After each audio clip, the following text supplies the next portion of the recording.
Okay, so I've dissected a pH probe and a pH meter, and we've talked about the inner workings and the electrodes and the galvanic cell and the solutions and the sol gel layer and the 25% sodium that's the loaded up and the exchange of the sodium and the hydrogens and replenishing those hydrogens to create literally millivoltage. That's 59.16 for every pH. Woohoo! That's a lot, right? So in this video, now that we've went through this process, and now that we know that we calibrate a probe with 3 buffers, 4, 7, 10, and we get this line, and we hope that the slope of the line is 59.16. If we're not close to that, and it's off, and we've got a error that is greater than 5% error, right? That's what 95% good means. If it's 95% good, we've got a 5% error or greater. That's what we don't want. So we don't want the probe to have a lot of error associated with it. Why would we want to use it? That means there's 5% wrong with our numbers. What can I do in order to make maybe my calibration better? So first off, we've talked about this air inlet at the top of the probe. We said that's the area that you can put filling solutions in. Think of this as a straw, folks. If you put your finger at the top of a straw and there's solution in it, it will never drain, right?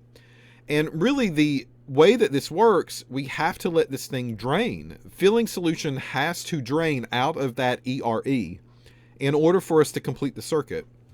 So there is a chance that this air inlet is clogged. And clogged means there could be some like crystal formation around it from some of the buffers or some of the solutions or some of the salt solutions that's on the inside. And it can be all crystally and gunky, so we need to clean that off of there. And the other way that it can be clogged is it's just closed, okay? So remember I told you that that air inlet could be like a twisty top, and that can be easily opened and closed when not in use. So that's going to be one of the problems that we see with calibrations especially. So make sure that the air inlet is open. And if it is not open, there are 2 reasons for this. Number 1, it is just simply closed and you just need to twist it to open it up.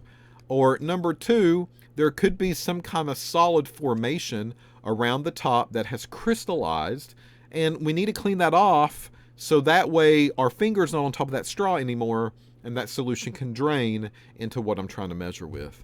And those solids are typically, again, salts for the most part that's coming from the KCl filling solution. Next, always keep it capped during storage.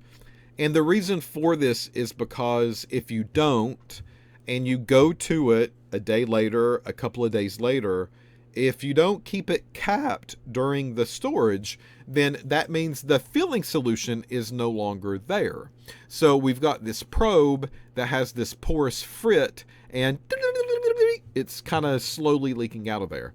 Well, this liquid layer can go lower and lower and lower and lower and lower and lower. And if you're not careful, that liquid layer, it just goes away. There's nothing in it. If there's no filling solution in this external reference electrode, your probe's not going to be working the right way. All right? And that could give you an error, and we don't want that.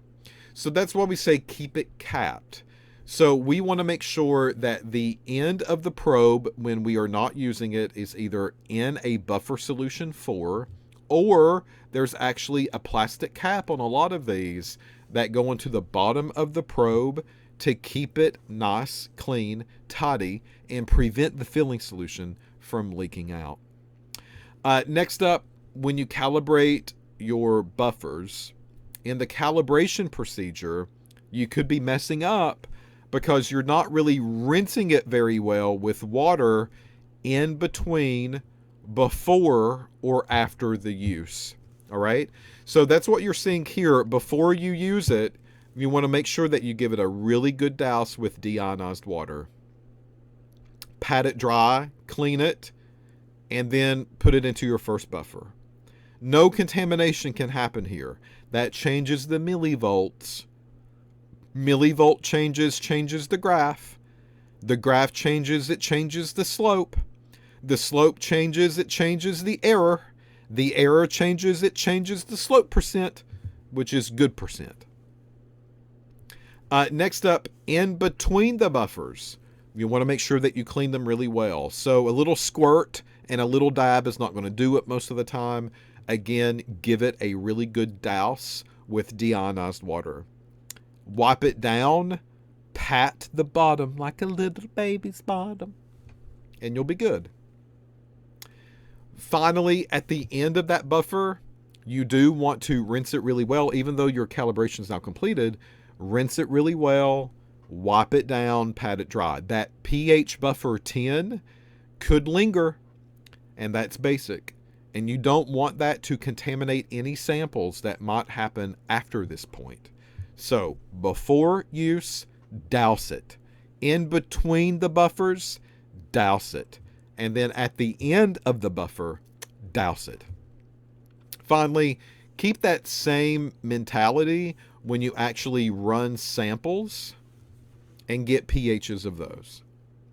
What you would like to see here is dunking a probe, a very clean probe, into a solution, taking it out, dousing it with DI water again, patting it dry, because you don't want to cross-contaminate your samples. If you go extreme acidic to something a little more neutral or something that's more basic, then you're just contaminating one thing after another, and your pH reads are not going to be appropriate. Once again, big letters, underscore. I've said it over and over and over and over. Blot dry the probe, baby's bottom. Be gentle. Pat, pat, pat, tap, tap, tap. Never wipe it down. You don't ever want to do that with a pH probe. The sides of the probe are okay, right? So let's say that here's my probe and down here is the bulb of the probe. Wiping it down on the outside here is perfectly fine. That is not a big issue at all. It is the sol gel layer. The sol gel layer down here in the very bottom, that is what we want to pay attention to. That is the most important piece of a pH probe, and we want to take care of that as much as possible. That's where the magic happens, not on the sides, down there at the very bottom of the probe, of the measuring probe. That's where it's at. So sometimes these are very protected, and you can't really get to them to mess them up that much. Other times, though, not so much.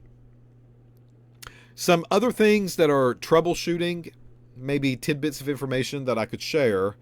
What if your pH meter is really slow? Or what if it doesn't really work quite well like it used to when you first got it? There are some things that we can do as users in order to maybe make this work a little bit faster, a little bit better, a little bit cleaner, give you some better data. Number one, always make sure there's no cracks. Cracks are going to be a problem, and the cracks in the pH probes mean that solutions are leaking out. And we can't have that, right?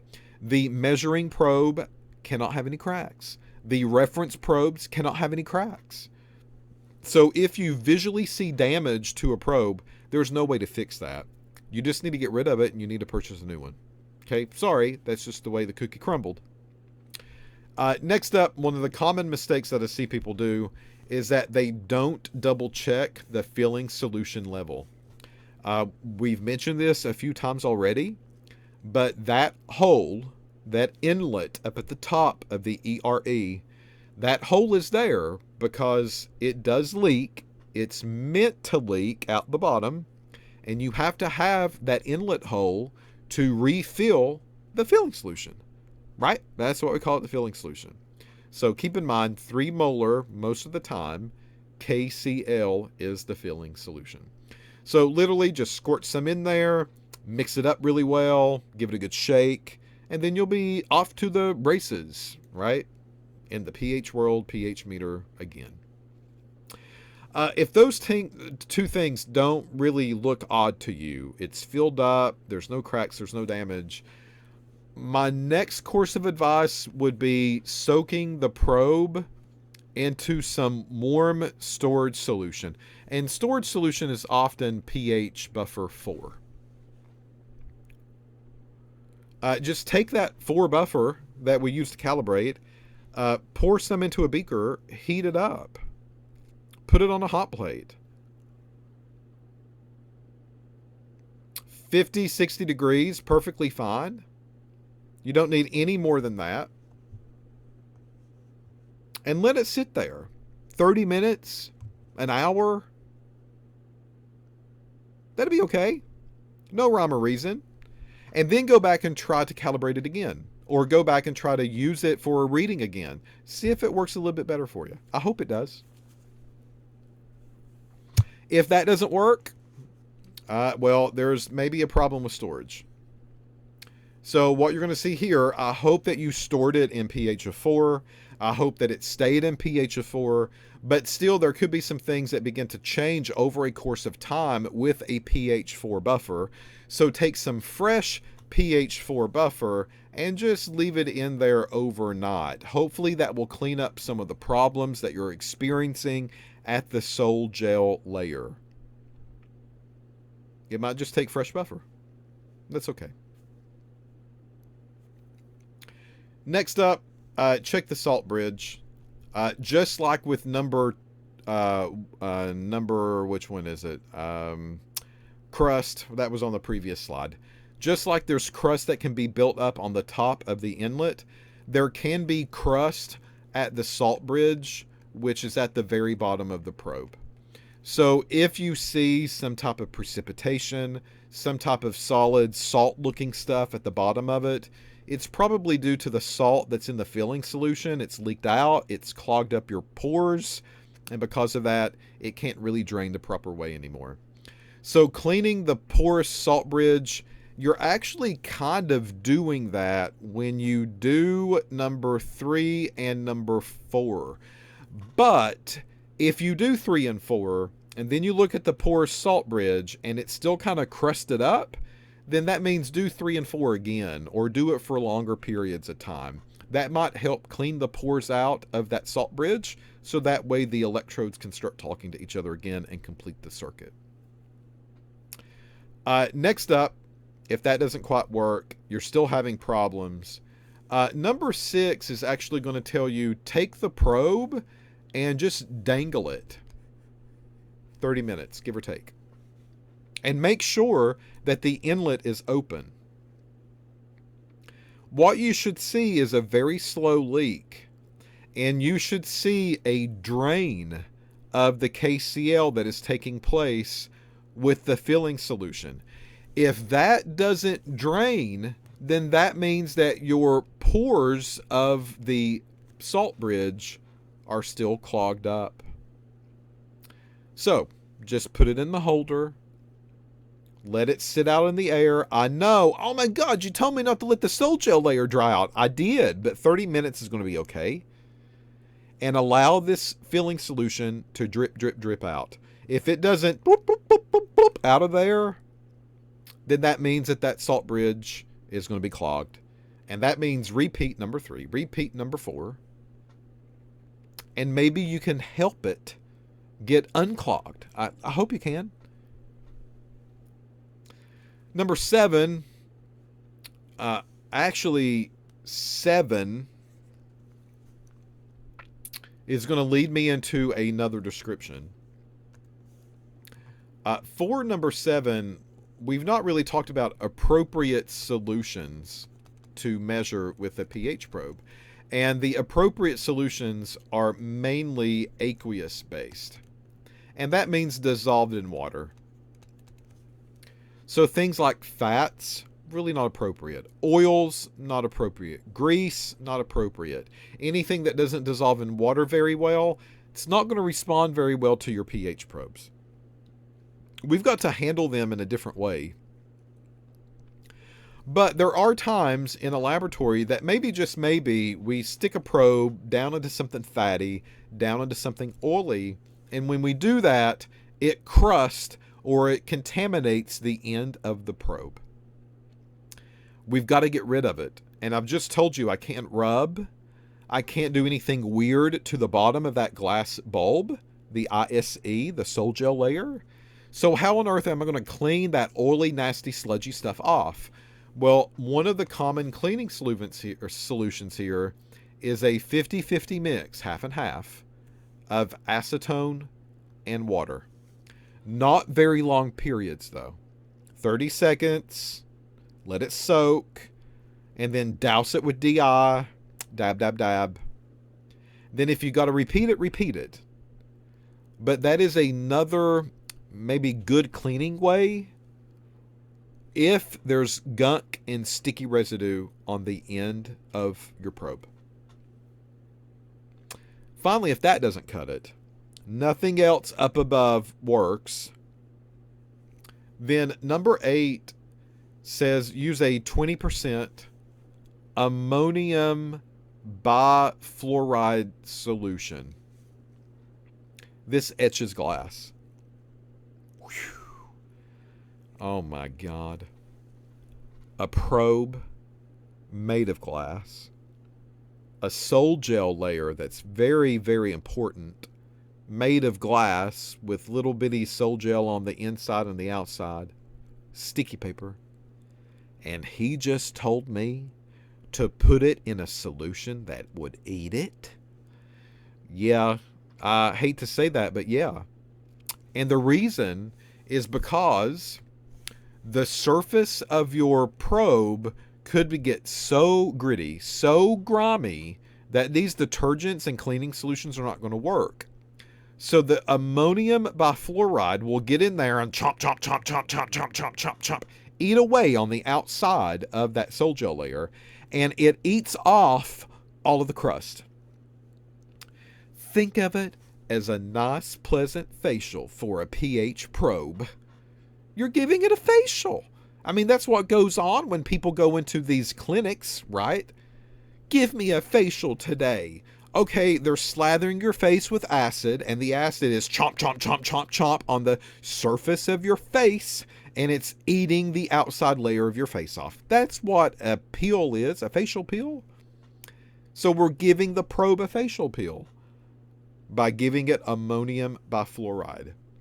Notice it says 1 minute, and then you rinse. We don't like to repeat this either. So if that doesn't work, folks, you're just kind of up the creek without a paddle. You've heard that slogan? I hope so.